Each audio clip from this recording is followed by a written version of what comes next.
Hello everyone, welcome back to a new video, an F1 Esports based video, an onboard of myself in the Canadian F1 Esports race in this year's Pro Series, or last year's Pro Series, now we're in 2021. So you can see I'm driving for Mclaren Shadow, and Canada wasn't my strongest track, probably arguably my weakest track of the entire season.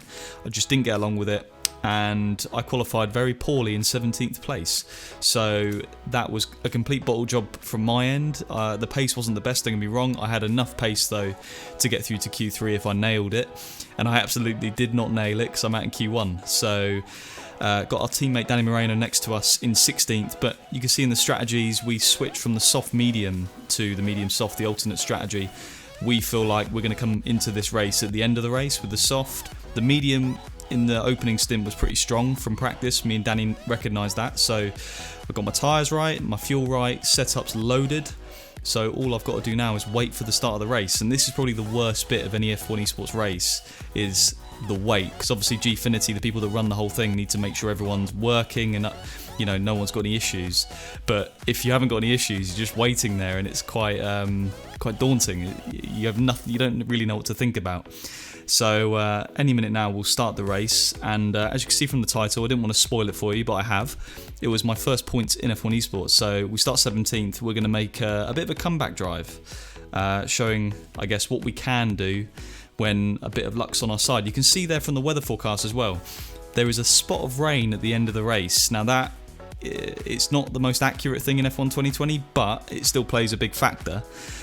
We noticed a trend from practice that the rain or the weather change comes a little bit after the forecast, so yeah, it's that did throw a spanner in the works, shall we say. But anyway, aside from all that, let's get the race started. So 5 red lights, they're about to go out, not trying to sound like David Croft, and away we go. So we got a decent start. Danny got a better start on the same tyre on the medium.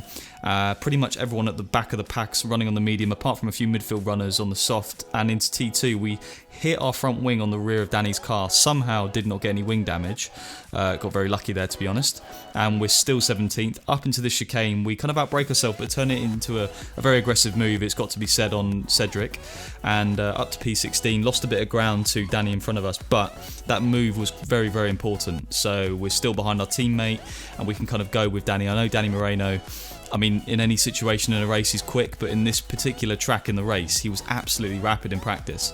So I knew if I could stick with him, it's only going to benefit me, and I knew he was going to finish in the points. That was how confident I was on his pace. So I suppose being near him was only going to be good for me. So you can see there he's going around the outside of Donoso. It's such a tricky act, the opening lap of an F1 Esports race, because it's the only way to make moves because of the DRS trains. Notoriously in F1 Esports and in F1 it's hard to overtake, but at the same time it's so easy to get damage. So compared to GT racing, for example, where you can bang doors and make a bit of contact and get away with it, in F1 you can't really do that. So we don't get past Donoso, Danny does, so we are now looking to line up Fabrizio at the nearest opportunity possible, although he is on the soft, so I've got to bear in mind he's going to be quick. So Enzo's going around the outside of us, going into the chicane, we defend, and we managed to hold him off. But this track is horrendous in terms of getting penalties. It's so easy to get penalties. It's because there's 3 chicanes that pose a threat in terms of giving you that penalty. So you've got to take it really easy around here.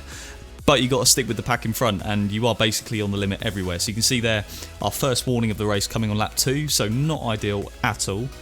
But we've got to go with that. We've got to forget about that mistake and just focus on delivering perfect corners after perfect laps. So there's nothing like an F1 Esports race in terms of how intense it is. You literally don't have a time to think or breathe mentally, because you have to nail every lap pretty much. If you're making a mistake, it's like a micro mistake. So we're settling in now, P16, so we've gone up 1 place, still nowhere near points. So at this point in the race I'm thinking a solid result is possible. Points would be kind of a miracle at this rate. I need stuff to happen in front of me, but we'll see them unfold shortly. So Fabrizio's clearly a little bit quicker than myself, and maybe Danny at this point in the race. He's got the quicker tyre on, but it's kind of bad news for him. He's not really making it work at this stage, and it's only going to get worse because when he pits and goes on the medium, me and Danny are going to be on the soft. Everyone around us is going to be on the soft, and he will get dropped consequently. So yeah, that's not the ideal position for him to be in. We missed the apex there on that second chicane. Very easy to get a penalty on the left there. Fortunately, we don't. And it's probably worth saying, while not too much is going on in this event for F1 Esports, a little bit compromised in terms of practice. British GT was getting in the way quite a lot of Event 2 and Event 3. It got in the way a lot. So a few other things as well is I, at the start of this game, decided to opt with no wheel animation on. I thought it was distracting, it was taking up frames, whatever. Actually a bit of a mistake, because I turned it back on for Event 4, and it's just easier to see what the car's doing as opposed to feel. In sim racing, I think you need to use all the senses available to you because you haven't got that natural feeling of a car. So I should have just run with the wheel animation on like everyone else. It wasn't me trying to be different, it was me with a theory. It did not work. Turned it back on for Event 4. I feel like it helped. I could see and react to what the car was doing and feel it at the same time, so it gives me an extra sense. And I do actually change my camera settings as well for Event 4 compared to what you're seeing now, and I will make a video on that because I believe the camera settings I chose for Event 4 are better, and for me anyway, made me a little bit more consistent, a little bit quicker. You can see there Fabrizio's got a 3-second penalty now, so that's good news for us. That's basically gained us or put us into P15. But there's still plenty of the race to go. I've already got one warning, so I've got to be careful. I've got to do 21 laps without getting more than one warning. And so as we skip to the end of lap 6, you can see Enzo Benito behind us in the Ferrari, getting very close. I've lost DRS from Danny in front of me, which is not ideal, I'll be honest. I think when Donoso boxed, Danny was able to get more than a second, and he had such good race pace I couldn't stay within DRS. Enzo Benito goes up the inside into T1. There was not much point really me fighting that, because I mean it's only going to make me lose even more time to the guys in front. And at this stage in the race, I know I'm in the points at the moment in P9, but as a net result I would not be in the points, so there's no point me fighting track position. So it's all about just getting near the guys in the points, and then we can start fighting people. So my thinking at this point in the race, I do remember it quite distinctly, is just stay behind Enzo, kind of recharge my ERS, don't use it too much. I've got DRS now behind him, which is good. A little bit of dirty air, but I mean the DRS is so powerful in this game, you can just cruise behind people and charge up the ERS, so let Enzo burn through his. I'm planning on pitting on lap 12, so it's quite early. You know, I'm going longer on the soft than I am on the medium, but at some tracks you can do that on this game. And that kind of comes down to obviously the tracks themselves and the corners they have, but the different tyre compounds as well. You get like C1, C2, C3, etc.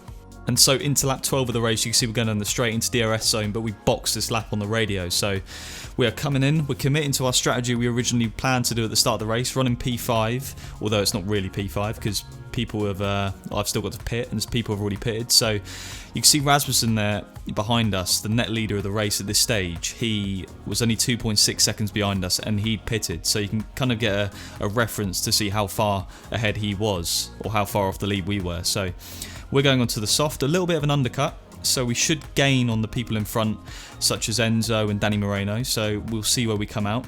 We need a really strong outlap now, so if we're going to make this work, we need a strong outlap, and then don't get any more warnings for the rest of the race, and just keep it clean. I mean, if we kind of commit to the strategy and drive well, smoothly, clean, we should have a good result. Whether it comes into the points or not is another question, but it's very easy to come out on a softer tyre and start cutting corners because you've got so much grip, it catches you out, and obviously we practice and we should, you know, be used to that, but it's still, it takes a little bit of getting used to, and if you turn in too early everywhere, it's very easy to cut, especially on the final chicane of this track.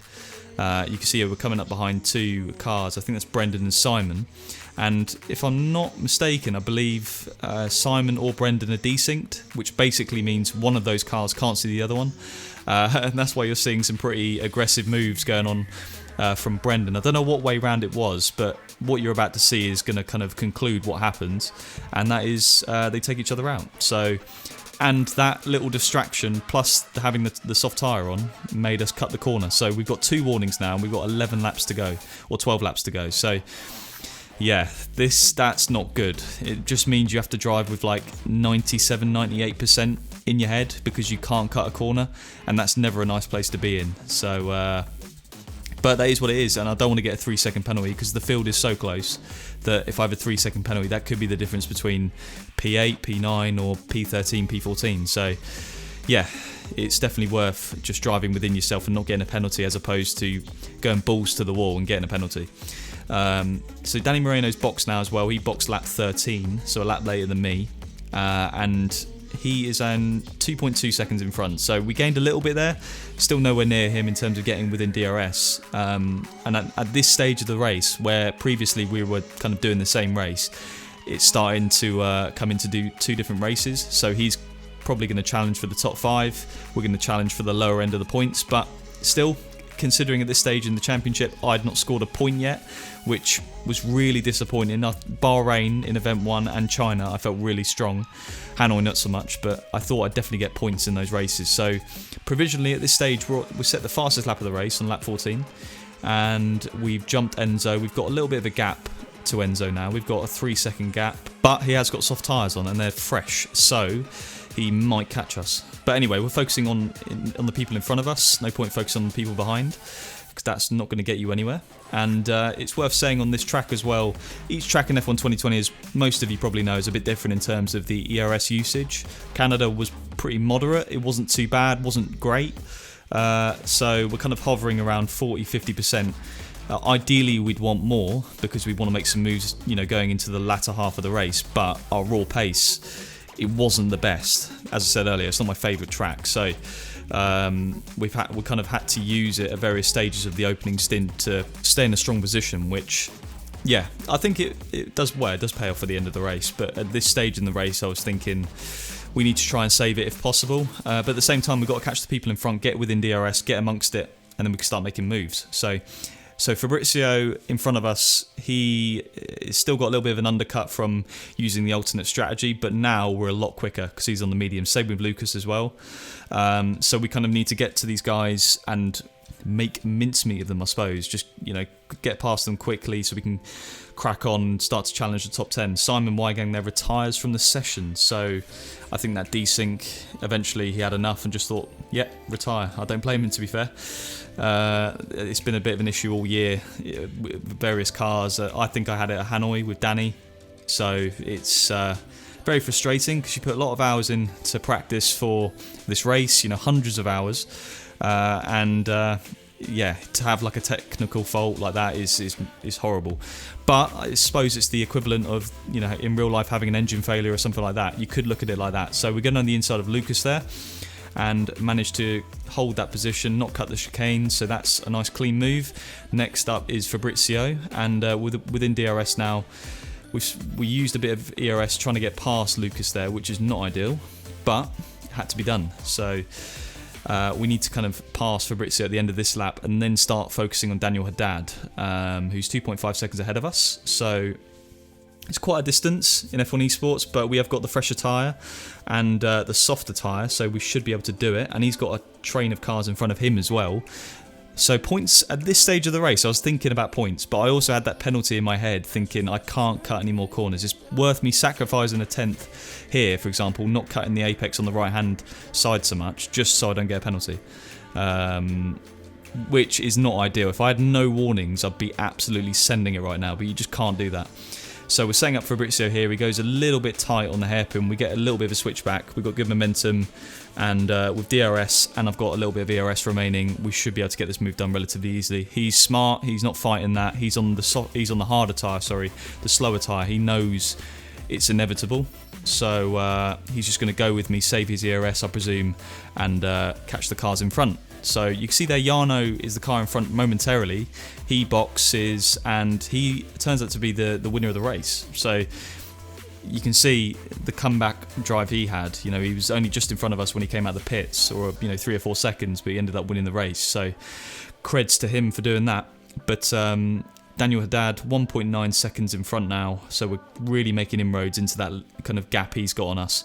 But anyway, moving on to the final stages of the race, the final 5 laps, and earlier on we just checked our weather report to see what the rain was doing, because obviously it was forecast that at the final stages of the race there would be a spot of rain. And this game is so unpredictable, I didn't want to take any risks. I wanted to make sure that if it was going to rain, I wanted to be on the right tyre at the right time. You'll see it doesn't rain in the end, but the race does get very exciting in these final few laps. So we're now in this train of cars. We're within DRS of the car in front, Daniel Haddad. They're on the medium, I'm on the soft, albeit my soft tyre at this stage is probably quite worn. I've been on it for 9 laps now, so but it's still quick, so I can still push and make some moves. And you can see that if we pass every car in this train in front, we would be about 6th or 7th. I think Danny Moreno did a really good job of getting past these cars and then focusing on the front runners. So he in turn finishes P5, which is a mega result for the team. And I think at this stage of the championship it was our team's best result.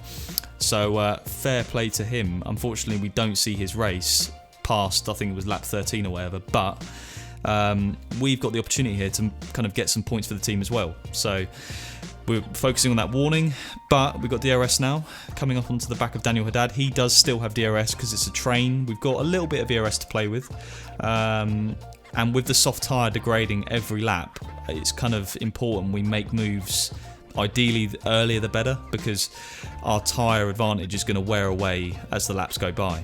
And so if we summarise the race so far, you know, while things are a bit stalemate until we make a move, it's been a solid race so far. There were various mistakes, like micro mistakes or whatever, that cost me a few tenths in one corner or whatever, that in turn costed me staying within DRS of the car in front, and that has a bigger effect on the overall race. So there was a stage where when Donoso at the start of the race boxed, I was like 9 tenths behind Moreno.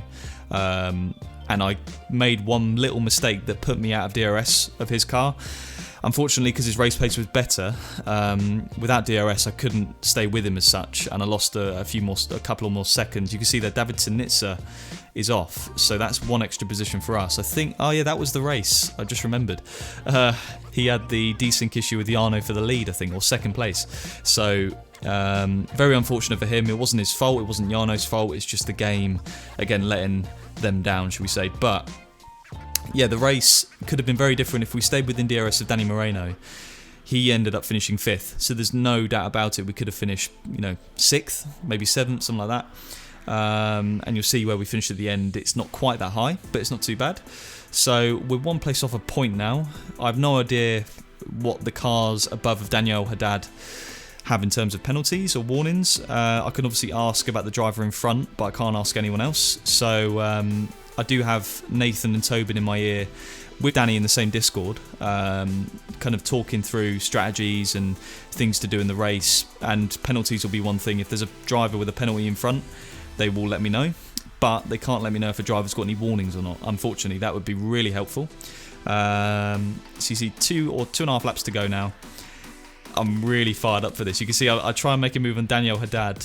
It's not legit, it's not proper. I don't go up the inside enough to warrant making that move, and if anything it compromises my own race with Enzo on the exit getting me back with a switchback. So that was annoying, but I still thought, and it's kind of something I've learned from iRacing more than anywhere, is if you're patient, and although I've just lost a position, these two guys could crash ahead and I could make a move from that, and therefore I've made 2 places. So patience really is key sometimes, but being aggressive in other times, it's just like finding the balance to do things in the right moment. And for whatever reason in this race it worked out for me, as you'll see on this lap. So Enzo clearly got a lot of pace on the soft tyre.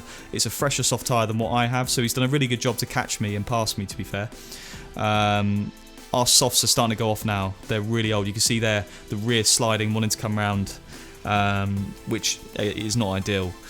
So at this point I'm thinking P12, if nothing happens in front, it's kind of game over for me. So I'm hoping for people to get penalties, hoping for people to take each other out. And fortunately my wish is about to come true, because Enzo is going up down the outside of Daniel Haddad. Daniele is pushing him to the wall a little bit, and they make contact and hit the wall and I go through. So that's P10.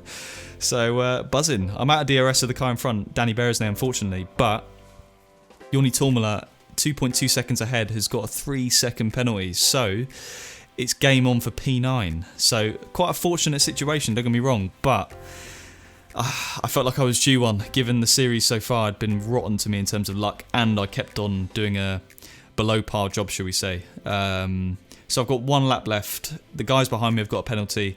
Joni Tormala's got a penalty in front. So at this point, I'm kind of guaranteed points, because even if I get a penalty from making one more mistake and getting one more warning, The guys behind have got a penalty, so I've got 1 point in the bag. I'd really like to get 2, so I've just got to stay within 3 seconds of Yoni, and I do. If you watch the rest of this lap and the rest of this race, my first points in F1 Esports. It wasn't the best race ever. It was on my worst track, arguably, of the entire calendar. But you'll see, we just take it nice and easy. The tyres are completely gone. I'm not going to catch Danny Beresnay. We've got minimal ERS, so it's just kind of a bring it home vibe, and bring it home P9. So you never know what can happen in front as well. They're really close together, those cars. They could end up crashing or something, and we make even more places. So, as I said earlier, it wasn't Jarno there winning the race, but it wasn't the strongest race from us. There were a few micro mistakes that could have, arguably got us even higher up in terms of our result. But across the line, we're going to finish P9, P10 on track, P9 overall. And that's our first points in F1 Esports. 2 points for Mclaren Shadow. Danny Moreno, our teammate there, getting a further 10 from 16th on the grid. So, yeah, we made a few moves in that race, me and Danny. Danny had an awesome race. I think he got fastest lap as well. I could be wrong. No, he didn't. So he got driver of the day. So he really showed his worth in that one. I was happy with that race. It was a good way to end the day. I wasn't doing the next race in Austria because of British GT. I had a British GT. I think it was the final round of British GT was on the same week as this F1 Esports event. So, as I said earlier, very, very compromised in terms of the prep I could do for this event. But for this video and for this onboard, that is the end of it. So I hope you enjoyed a little insight into F1 Esports. There will be more coming, don't get me wrong. I'll try and get them uploaded as quick as possible. If you did enjoy, give it a like, a thumbs up, comment on the video. What are your thoughts on the race? How did I do? How did the drivers around me do? Let me know. But yeah, and of course sub to the channel if you really enjoyed it. But until the next video, whatever that may be, I'll see you soon.